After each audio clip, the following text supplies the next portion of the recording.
if you want to start creating a culture of innovation or an innovation initiative or whatever you want to call it, you have to begin with this. Don't start with posters on the wall and leadership competency models of what an innovative leader looks like. Start with business results. What are the business results we want to achieve for which we think innovation is the solution, but we're not sure? Bring the humility in. I think this is a space in which we should be doing innovation, but I'm not sure. That very humility and that willing to question even whether we should be innovating or not is part of what it means to have an innovative culture. So for you as leaders, for the leaders in the room, or those of you who are advising your leaders, because I know there's a lot of you in there, first thing is, look, if they come to you and say, okay, team, we have to get more innovative, great, boss, I'm with you. Why? What's the business outcome we want to get to for which you think innovation or digital transformation is the way forward? And then make sure the effort is linked clearly to your where to play and how to compete choices, because if it's not, you can already see the resistance bubbling up. And then the next thing is, once you've clearly identified where it fits in, leaders need to explain that to their people.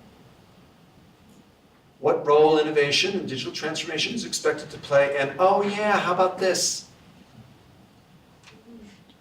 Why it matters. What's your name, miss? Candace.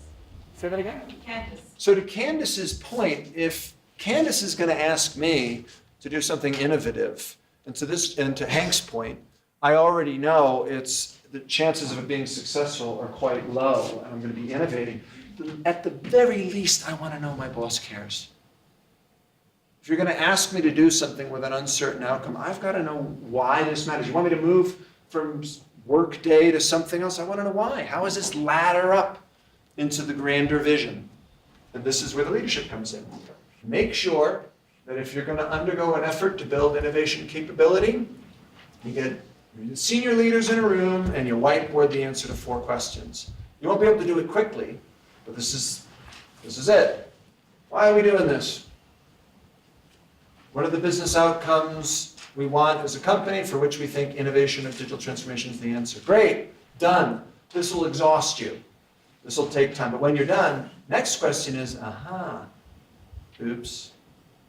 Wait a minute, you're telling me I need to lead differently than I have for the last 30 years of my career? It turns out, yeah. Yep. For most of you. So get very clear about what do I need to start doing, what do I need to stop doing, and what should I do more of? How do I honor what we're already great at? And get ready for the firefights, get ready for the cat fights, get ready for the anger, the recrimination, and then the catharsis that comes at an end. At the end, when everybody realizes that, you know what, I got to say this. Hello, camera. Any consultant who is intellectually honest, including all of you, will have to admit that the tools and procedures of innovation have been around since the 1950s. Now, a lot of business schools, and not this one, but and consultants have sprayed pixie dust on it and they've given it fancy names. It's been around since the 50s. Design thinking, all of this has been around forever. So the real interesting question is, well, if it's been around forever, why is it so new and why is it so difficult for people to adopt? And I'm going to get to that in a minute, but it's what you're going to find in here. All right. Then once you identified 1 and 2, then if this stuff becomes easy. Now you just decide what is it we need to teach our people, how are we going to teach? That's the easy stuff. The problem is everyone skips over 1 and 2 and they just go right for digital literacy and data analytics 101 or design thinking 101 or whatever. And yeah, if you want one of those 4 early stages failure patterns, that's what you do. So the first of the 3 things I'd have you remember is that innovation and digital transformation efforts begin with a clear description of the outcomes you're trying to get to as a company, your picture of success, and without it, you get manufactured misery of all kinds of different stripes. That's the first thing we've learned. Well, now, second thing. Well, let's say you get that right. Let's now say we've got everyone on board and we're moving in this direction. IDX efforts have to start with a clear description of your outcomes, but once you've done that, they require a mix of day science, night science, and leadership behaviors. And this basically means that your innovation and digital transformation challenge is more of a leadership challenge than it is a technology challenge.